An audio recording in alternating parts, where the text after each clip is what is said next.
when in our discussions the other day, we were talking about the fact that you always feel that there needs to be a better order of things or a different order of things, and that sometimes it's Maslow before Bloom. Do you want to explain that comment that you made? Yeah, so look, in a school environment, I think often schools are focusing on results and the academic side of things, which is important. But for me, to be able to teach a child, you need to look at the other things that come before the child gets into the class. So the Maslow hierarchy of needs to be addressed first before a child can even start learning. You often hear where people talk about you can't feed or you can't teach a hungry child because they focus on their stomach and they're crumbling in their stomach. So I think it's important, and at our school we make time to look after those needs of the learner, so that when they're in the class, the learning process becomes easier, they're more motivated to learn and more encouraged to learn. So where would MOT fit into that? Where do you see MOT fitting into that discussion? So look, with the MOT principles in terms of courage to care and those kind of things, it starts for us with the educators, with the adults in the building. So it's making them more aware and giving them the understanding that in order to teach this child, it can't just be a number or individual, it's a person. I need to build a relationship with that person. So from the teacher's perspective, it's the courage to care about these kids, because often as an adult, we focus on the teaching and the work side of things, but to care for someone actually takes courage. And then obviously from the learner's perspective is, if they're struggling, if there's something not right in their lives or they're having a difficulty, it's the courage to then open up to one of your educators. Absolutely. And to say to them, Miss, I'm really having a bad day, I just can't focus, or this is going on in my life, what do I do, kind of thing. And in that way you get the kids to work with the educators on a different level before it comes to the learning part. Look, it's not easy. You're not going to get it right instantly with every single learner, because some of our learners are exposed to horrific traumas. So if they can just get that understanding that, look, life's not easy, but there are ways of dealing with it. If I try this, and a lot of the practices in the MOT program will give them those soft skills to deal with some of the issues.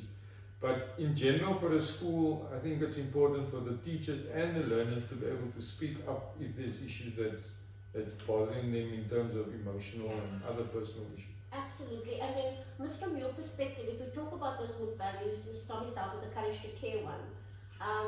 Where do you think the courage to live and the courage to say no fits into that whole space in terms of us seeing this whole child and really looking at this hierarchy of needs, just taking care of the needs, the mental needs that they have? Yeah, I must say that I learned as the courage to say no, the courage to love. We see it in their behavior, we see it in the essay writing, we see it reflecting in the academics.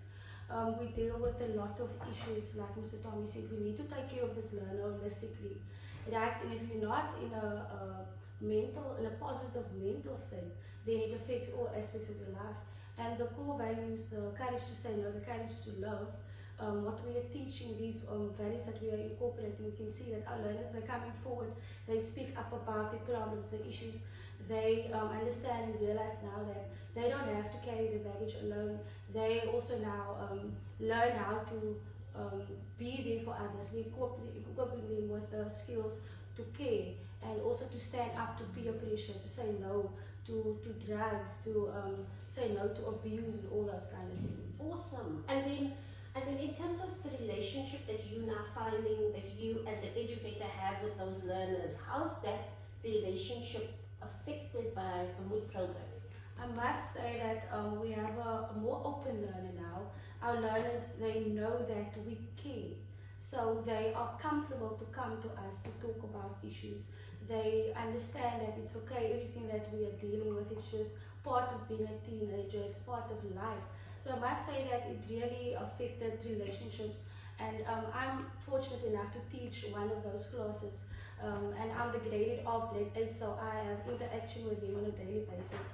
So I must say that MOT honestly gave them the courage to speak up, the courage to open up, the courage to say that this is my situation and I need help, and also the courage to love.